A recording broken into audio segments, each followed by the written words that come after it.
Assalamualaikum warahmatullahi wabarakatuh. Video kali ini kita akan membahas tentang resiko gagal bayar di pinjol ilegal. Sebenarnya bukan gagal bayar aja ya, tapi ketika teman-teman sudah mulai memutuskan untuk menginstal aplikasi pinjol ilegal, itu artinya teman-teman sudah masuk ke dalam kategori mendapatkan resiko-resiko tersebut.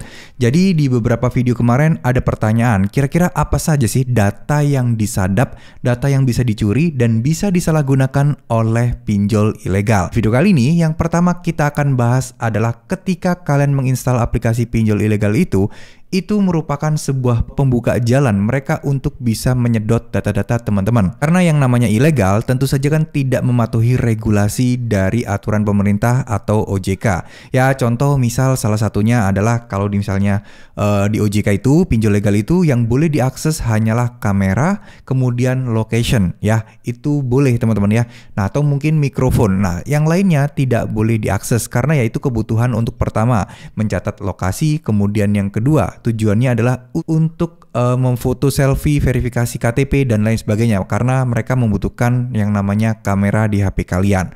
Nah, berbeda dengan pinjol ilegal itu minta semua akses. Yang pertama pastinya yang disadap adalah nomor telepon, terus kemudian history log panggilan dan lain sebagainya karena kan itu masuk dalam ranah satu aplikasi ya.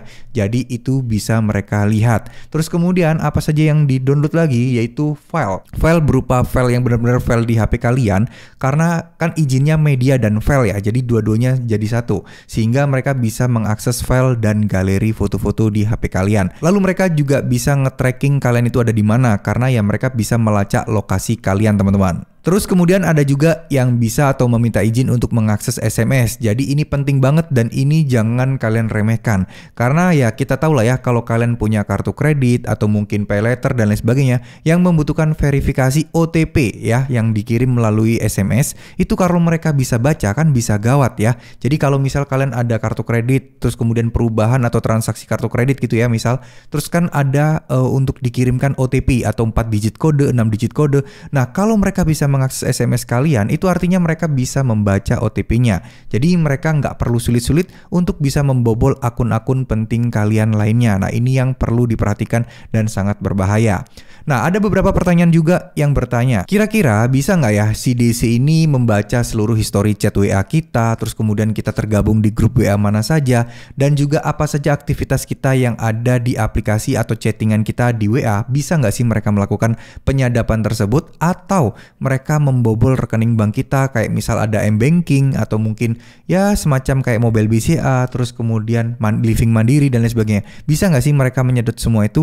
Jawabannya nggak bisa kalau hanya sekedar kita install terus kemudian aplikasinya itu kalian download resmi dari Google Play Store. Artinya ya pasti Google Play Store sudah mungkin mengevaluasi terus kemudian mengecek apakah ada virus atau tidak. Nah udah pasti dilakukan. Tapi ada beberapa pinjol ilegal itu yang aplikasinya itu nggak ada di Google Play Store. Jadi orang-orang itu harus mendownload melalui sebuah website lain.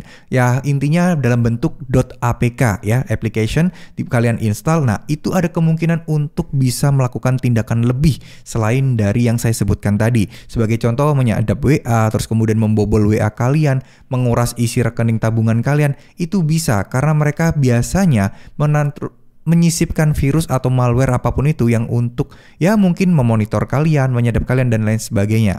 Jadi buat teman-teman yang mungkin ya udah install pinjol ilegal, segera aja uninstall. Takutnya itu data kalian sudah dimanfaatkan.